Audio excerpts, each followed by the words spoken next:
for themselves or for the rest of their families, regardless of what conditions we're in front of. If it is not a free decision, it's coercion.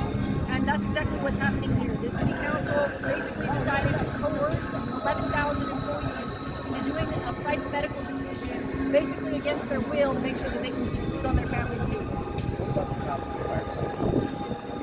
We start losing these men and women. In the name of public safety, we're potentially destroying public safety. I think it's really difficult to weigh public safety versus public health. Like, which one is more important? I don't know.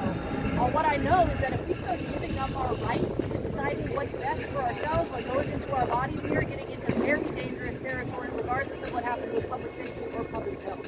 So I hope that the people who have been on the front lines, whether it's defending the country, whether it's going into burning buildings, whether it's responding to emergency calls, I hope that they stick with their morals. I hope that they say no. I hope that they have a massive display of universal non-compliance and they don't end up folding under pressure. Because this is going to turn around. It may take some time, but I have to believe that the light's going to prevail. It's not a train. It's not a what? Train at the end of the tunnel. It's going to run us over. I hope that there's a light at the end of the tunnel. I hope that we don't all get run over by the train.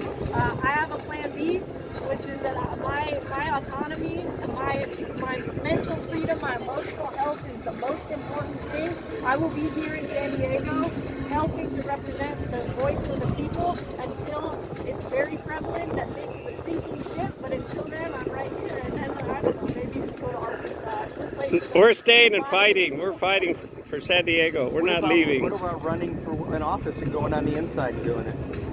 There have been some suggestions that I would make as formidable of a leader as some of the other leaders that are in office right now. I wouldn't say no.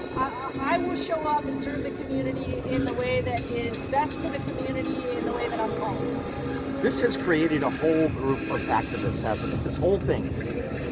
If nothing else, this has really sort of got people off their couches, hasn't it? I think that what we're seeing is that everybody has a responsibility to their community. We are all activists. An activist is not some radical idea as much as a lot of the mainstream media would like to portray it. An activist simply means you're taking action in meaningful ways in your community or the community at large. And so I hope that everybody has a little piece of them that wants to take action, that wants to be active in their community, because that's how we get through this together.